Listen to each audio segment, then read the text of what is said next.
이번에는 국민의힘의 서울시당 위원장을 맡고 있는 박성중 의원 연결하겠습니다. 나와 계시죠? 네, 안녕하십니까. 네. 박성중 의원입니다. 안녕하세요. 어떻게 설은 잘 쇠셨습니까, 의원님? 네, 설 잘 쓰였습니다. 어떻게 서울 민심을 좀 파악을 해 보셨어요? 뭐 서울에 여기저기도 보고 음, 또 많은 사람들 전화를 통해서 네, 뭐 민심은 쭉 파악했습니다. 어느 네. 정도. 파악한 결과 어떻습니까? 뭐 그런 대로 지금 현재 그 서울 뭐 여러 가지 그 어떤 그 토픽이 있는데요. 네, 뭐 그중에 뭐 가장 그래도 현안은 서울시장 보궐선거 아니겠습니까? 그렇죠, 그렇죠. 예, 그런 장면에서 보니까 충분히 붙어올 만하다. 음흠. 뭐 이런 어떤 자신감도 들었습니다. 조금 전에 그 민주당의 박광원 사무총장 같은 경우는 연말까지만 해도 사실은 좀 분위기가 안 좋았는데 민주당 입장에서. 네네네. 근데 올해 들어서 이제 분위기가 많이 호전되고 있고 상승세다 이렇게 그러니까 자체 진단을 했는데 이건 어떻게 받아들이세요? 네. 뭐 최근에 그 설 전에 네, 설 직전 또 설 중에 여러 가지 여론조사들이 많이 발표됐습니다. 네, 그 전체 여론조사의 어떤 상황을 보면은 서울시장 선거는 상당히 엎치락뒤치락하는 승부고 음흠.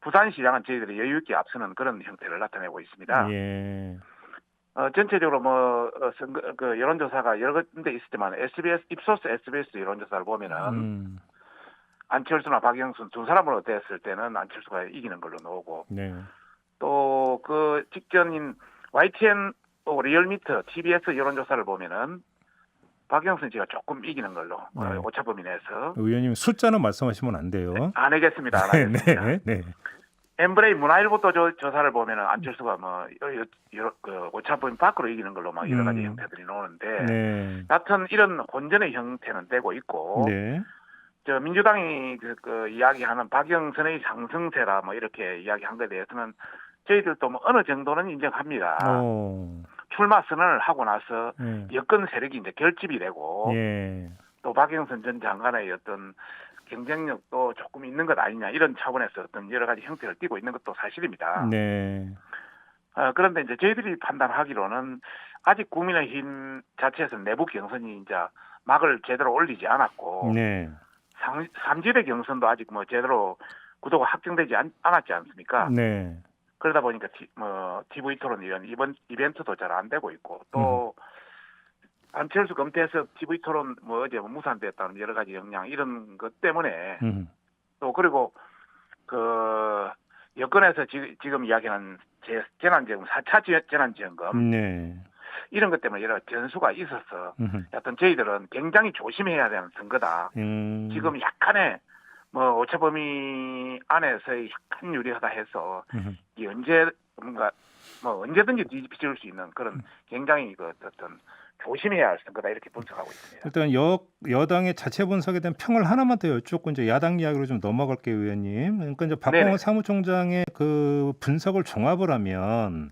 네네. 문재인 대통령의 신년 기자회견, 그다음에 네네. 코로나19 방역 상황 이런 것들이 긍정적인 영향을 미치면서 민주당의 상승세를 좀 견인하고 있다. 그다음에 부동산 같은 경우도 아무튼 변창흠표 대책이 나오면서 불만은 많이 가라앉는 지금 분위기다 이렇게 자체 분석을 했는데 이건 어떻게 받아들이십니까? 그거는 민주당 자체 분석이고요. 예. 예. 대통령의 신년 기자회견에 대해서는 굉장히 실망하는 사람이 많습니다. 유체이탈 합법이다. 네. 전체적인 상황을 제대로 보지 못하고 있다. 이런 굉장히 비판하는 사람도 많다는 것을 알아야 되고요. 네. 방역 관계에 대한 부분은 저희들 국민들이 굉장히 노력하고 또 희생을 통해서 네네. 또 자영업자들의 희생을 통해서 그런 것이지 이 정부가 잘한 것은 아니다. 결국 1,200억 넘는 그 어떤 홍보 예산을 써서 네. 알리는 데 열중을 하고 특히 백신 확보는 저희들이 전혀 못했 거의 지금은 하고 있지만은 네. 다른 OECD 국가도 굉장히 늦지 않습니까? 네. 이런 관점에서 자랑할 것이 못 된다 이런 말씀을 드리고 싶고 예. 그다음에 부동산 대책 관련해서는 지금까지 그렇게 자신 있게 부동산 공급 대책 없어도 공급 부족하지 않고 공급 대책의 문제가 아니다고 이렇게 24번째 주장을 하더만은 25번째 공급 대책을 내놨다는 것은 지금까지 정책이 잘못됐다는 어떤 반증 아니겠느냐. 네. 그리고 이제 1년밖에 남지 않았는데 그런 공급 대책을 제대로 수용할 능력도 없고 어떤 추진 의지 지금 1년 가지고는 될 수 있는 문제가 아니거든. 공급은 앞으로 5년, 6년, 10년 안에 놓을 문제이기 때문에 예. 거기에 곁들여서 지금 이번 공급대책 내놓을 구체적인 장소, 입지 이걸 내놓지 않고 숫자만 내놓은 겁니다. 네. 그러다 보니까 굉장히 많은 문제를 안고 있어서 그것이 결국 어떤 여론조사를 올렸다. 이게 대해서는 저희들은 전혀 동의하지 않는다는 말씀드리고 싶습니다. 알겠습니다. 자, 국민들도 대잘 알고 있습니다. 예, 야권 얘기를 좀 넘어갈게요. 아무튼 이제 네네네. 여론조사 이제 그 추이를 종합을 하면 네네. 국민의힘 후보보다는 지금 안철수 대표가 그 상대적으로 경쟁력이 더 있는 것으로 지금 여론조사로는 나오고 있지 않습니까? 그렇습니다. 국민의힘 서울시당 위원장으로서 이 현상을 어떻게 지금 평가를 하세요? 우선 저희들 후보가 또 국민의 어떤 지지도 차원에서 저희들은 30% 수준이고 네, 국민의당은 뭐 한 자리 숫자 아닙니까? 네, 네, 네. 그런 관점에서 또 저희들이 후보가 더 적게 나온다는 것은 저희들이 잘못하고 있다. 또 국민들한테 진정으로 다가가는 그런 노력이 부족하고 또 국민들한테 약간의 피로도를 준 이런 측면도 있다고 저희들은 반성하고 있고요. 네.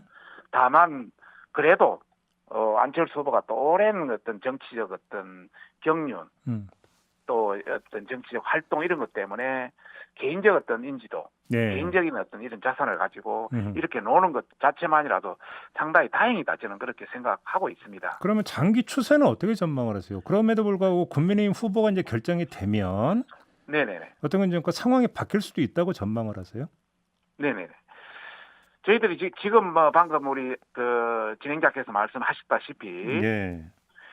지금 전체적인 그 여론조사를 보면은 저희 오세훈이나 나경원 후보보다 안철수 후보가 유리한 우세한 입장에 나오고 있고 네. 뭐 어떤 여론조사 그렇게 나오고 있습니다. 그러나 뭐 최근에 우리 김종인 비대위원장 이야기를 빌린다면 네. 뭐 그분도 충분히 어떤 전략적 함의를 가지고 말씀하시는 게겠지만은 국민의힘 후보로 다니라 자신이 있다. 또 안에 끌려 다닐 수는 없다. 또 큰 당의 뿌리를 가진 당의 후보가 단일화 되는 것은 당연하다. 예. 또 야권 단일화 경선에서 이길 자료도 있다. 뭐 이런 여러 가지 목소리를 내시는 것도 있습니다. 예. 그런 관점에서 아직 그 시간이 뭐 저희들이 단일화 되는 건 3월 4일까지거든요. 네. 그래서 아직 한 20일 이상 남아 있기 때문에 네. 단일화되는 어떤 컨벤션 효과 이런 걸 통해서 약간의 어떤 변화 가능성은 있다 이런 말씀을 드리고 싶고 예.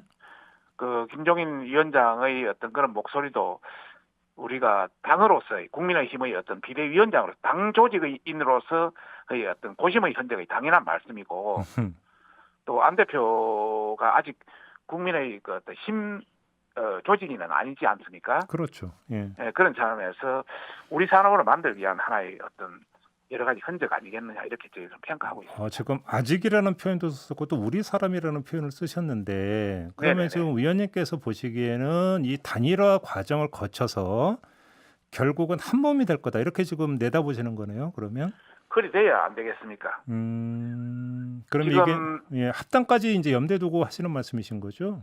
뭐 합당까지는 아니더라도 정부라든지 공동 운영이라든지 예. 뭐 여러 가지 형태로 또 합당이 되면 더 좋을 수도 있고요. 네. 뭐 여러 가지 형태가 되지 않겠습니까? 단일화는 최종적으로 달성이 될 거라고 확신하세요, 의원님? 예, 안철수 대표도 그런 이야기가 있었고, 네. 또 우리 나경원이라든지 오세훈 후보도 네. 전부 그런 말을 했기 때문에, 네. 또 지금 현재 여론상으로 단일화가 되지 않으면 저희들이 서울시장 보궐선거에서 이길 수가 없지 않습니까? 근데 김종인 위원장은 3자 필승론을 제기했잖아요. 그것도 예. 여러 가지 여론조사라든지 국민이나 서울 시민들이 알고 있는 그런 거하고 조금 다른 어떤 개념을 이야기하셨는데 그것도 알겠습니다. 전략적인 어떤 점들이 녹아 있다 이렇게 생각하실 수 있는 겁니다. 네, 아무튼 단일화는 이루어져야만 되고 이루어질 수 있다 이렇게 지금 보시는 예, 거고. 필수 불가기란 단일화가 안 되면 저희들이 이길 수가 없습니다. 근데 지금 제가 왜 이 질문을 드렸냐면 예정대로라면 사실 오늘 안철수 금태섭 두 사람 간의 TV 토론이 있어야 되는 날이잖아요. 근데 지금 네네. 무산되지 않았습니까? 네네. TV 토론 형식 가지고도 지금 이렇게 이제 밀고 당기가 되다가 무산까지 되고 있는데 지금 네네. 만약에 국민의힘 후보가 결정에 대해서 이제 본 단일화 이제 협상에 들어가면 이게 쉽지가 않을 거다 이런 지금 그 우려 섞인 전망이 나오던데요. 사실 우리가 가장 우려하는 게 바로 그런 부분입니다. 예. 우리 서울 시민의 그 투표를 우리 쪽으로 끌어당기기 위해서는 정말 아름다운 경선이 돼야 되거든요. 그렇죠. 예. 서울 시민의 마음을 우리가 얻어야 되는데 음흠. 지금 이런 단일화 경선을 하다 보면은 약한 쪽 사람들이 어떻게든 자기를 부각시킬 수 있는 방법을 찾다 보니까 예. 좀 과하게 요구하는 경우가 나올 수밖에 없습니다. 예.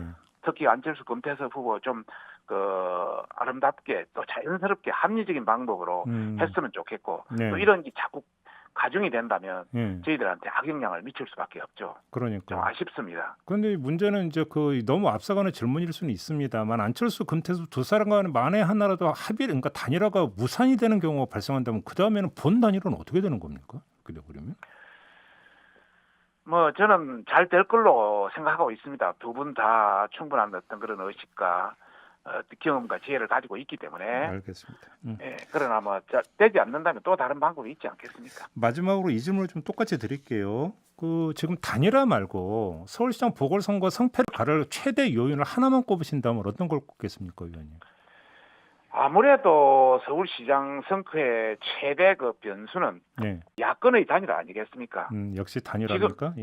지금 뭐 저도 여러 매체를 통해서 그동안 야권 단일화에 대해서 이야기를 많이 했습니다. 네. 그런데 우리 뭐 김종인 비대위원장 3자도 이길 수 있다 뭐 이렇게 함축적 의미도 뭐 이야기를 했지만은 예. 최근에 와서는 그 비대위원장도 야권 단일화는 숙명적이다. 음흠. 그리고 우리 단일화를 빨리 끝내서 2월 말에 끝내서 네. 3월 초 그러니까 4월 7일이 선거 아닙니까? 그렇죠. 3월 한 달 전 3월 7일까지 모든 야권 단일화를 끝내자 이런 어떤 의미를 이야기도 하셨는데 네. 그런 차원에서 야권 단일화는 필수 불가결하고 음. 서울시장의 선거 성패를 좌지우지하는 바로 요인이다 이런 말씀을 드리고 싶고 네.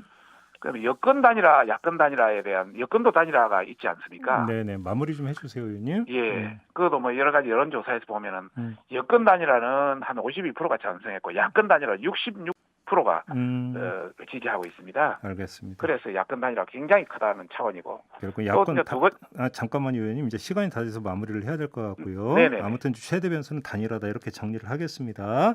네네네. 알겠습니다. 고맙습니다, 의원님. 네, 감사합니다. 네, 지금까지 국민의힘의 박성중 서울시당 위원장이었습니다.